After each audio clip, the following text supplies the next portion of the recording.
Hello everyone. Tonight I'm going to narrate you a story which is from India and West Bengal, and this is about a railway station which is known as to be one of the most haunted railway station where a lot of people have witnessed and experienced many spooky things, which is never found to be logical or scientific. And we will listen to such a story of this station,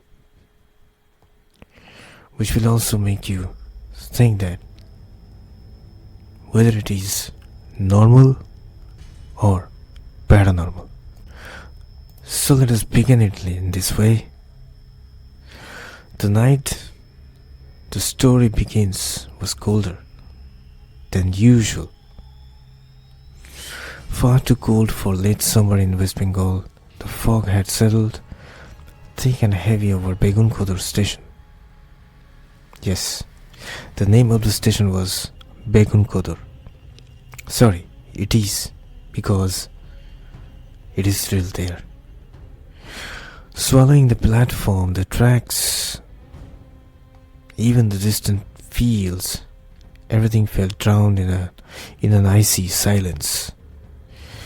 At 12:42 a.m., the last passenger train of the day rolled into the station with a metallic groan. The few passengers who were inside shuffled out quickly as if the station made them uncomfortable. Their footsteps echoed strangely, 3 times louder than they should. The guard, an old man with trembling hands, stepped onto the platform and muttered, "Let's not stop here long. She wakes if we stay." The younger staff laughed nervously, pretending not to understand. The wind blew, the lantern flickered, and in that exact moment, the train's lights dimmed as if a shadow had passed in front of them. Something cold brushed past the guard. He spun. No one, but the air smelled of wet soil and old graves. He whispered shakily, "She's here." He ordered the train to leave immediately, but by the time he gave the signal, the tracks behind him began vibrating as if another train was coming from the opposite direction. Except there was nothing, only darkness stretched endlessly. The vibrations grew stronger and stronger, and then stopped. Suddenly, like a giant had stepped off the track. The guard had felt this once before, long ago, and the last time it happened, 3 people went missing that night. Every villager knows her silhouette. They say she died on these tracks decades ago. Some whisper she was pushed by someone she trusted. Others claim she ran towards the train screaming for help. But the truth is darker. Her body was found twisted unnaturally, legs bent backwards, arms stretched towards the opposite direction, eyes bulging out, mouth frozen open, as if she died mid-scream. Since that night her spirit remained, but she is not like other ghosts. She never walks, she floats. In inches above the cracked cement, her sari always looks wet, clinging to her like a second skin. Her long hair drips with water that never dries, forming puddles wherever she stops. Puddles that reflect not her face, but yours. Her face. Her face is the worst part. It is said that she has no expression until you look directly at her. And when you do, her lips stretch into a smile so wide, so unnatural, that it tears at the corners, revealing teeth that are sharper than they should be. No one who saw her smile stayed normal afterward. Some went mute, some went insane, some disappeared. The villagers fear only one thing more than seeing her, hearing her calling you by your name. Decades ago, before the station was abandoned, a man named Prabhat Chakraborty served as the station master, a simple, sincere man who kept perfect logs, never missed duty, and believed in logic over superstition. Until the knocking started. Every night at 12:45 a.m. someone knocked on his office door. 3 soft knocks, pause 3 more, pause, then 3 more again. The pattern unnerved him, but he ignored it for days. Then one night the knocks came again, this time accompanied by a chilling whisper, "Let me in." When he opened the door, there was no one. But the corridor light flickered violently, and he saw something just for a second. A woman standing at the far end of the platform, her hair blowing as if underwater. Her face was turned toward him, and he slammed the door shut, locked it, but the knocking continued. This time from the window behind him. He did not turn around. He sat frozen in his chair until dawn. The next night he called headquarters in panic. The recording of the last call still exists in railway archives. He whispers, "She's here again. She's walking toward me. Her feet are touching the ground."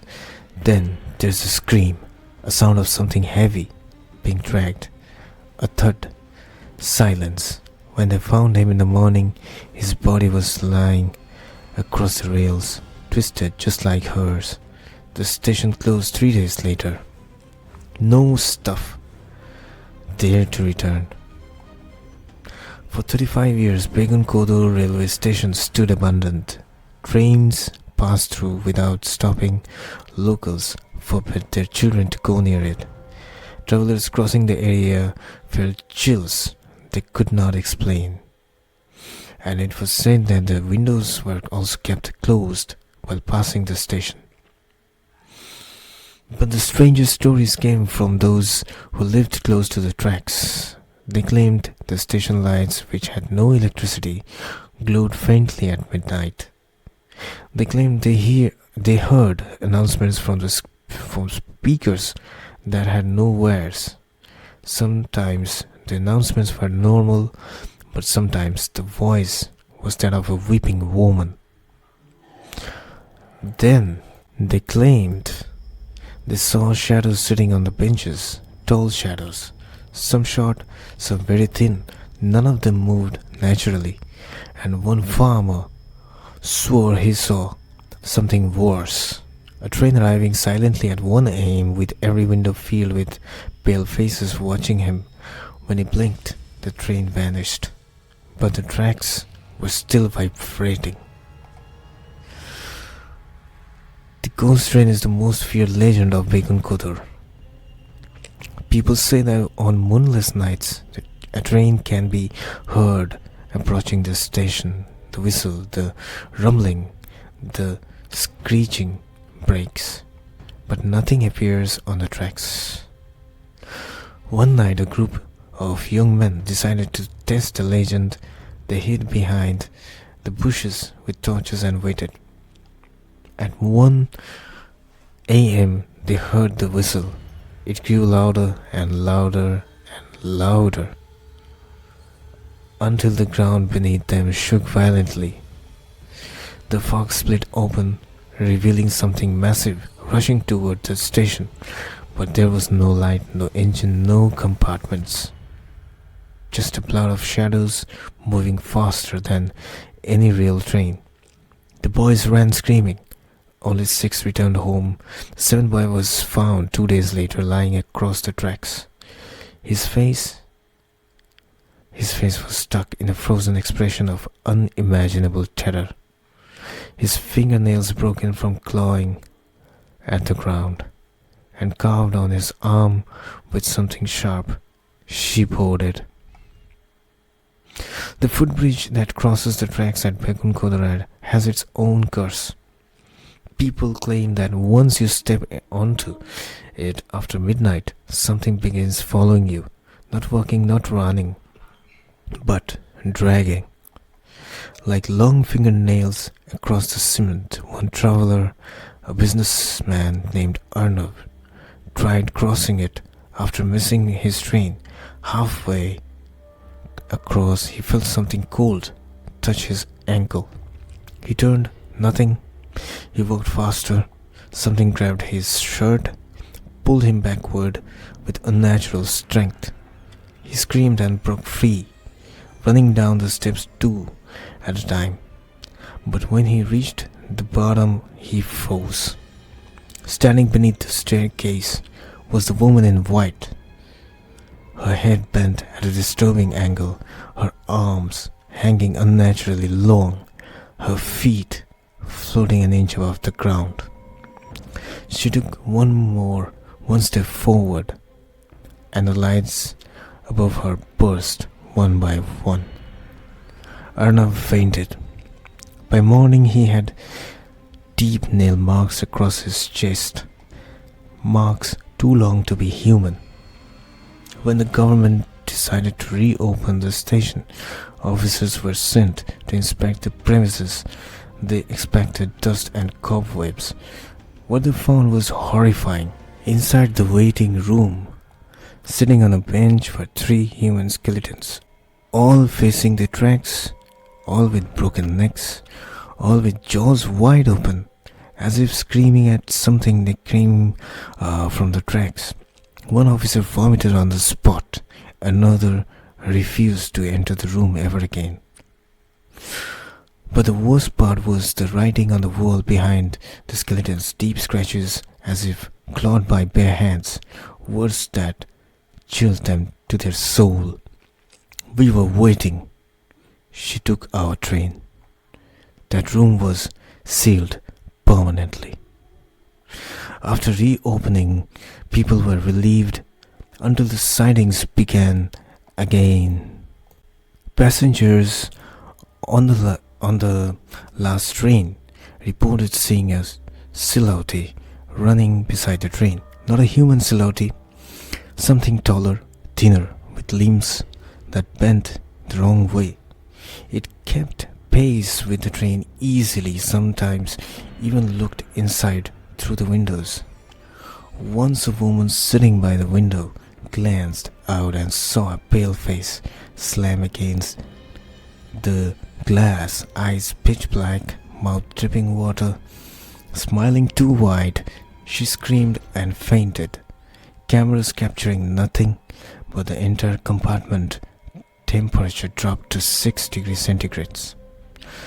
The shadow still returns every night, right when the train passes Begunkodor.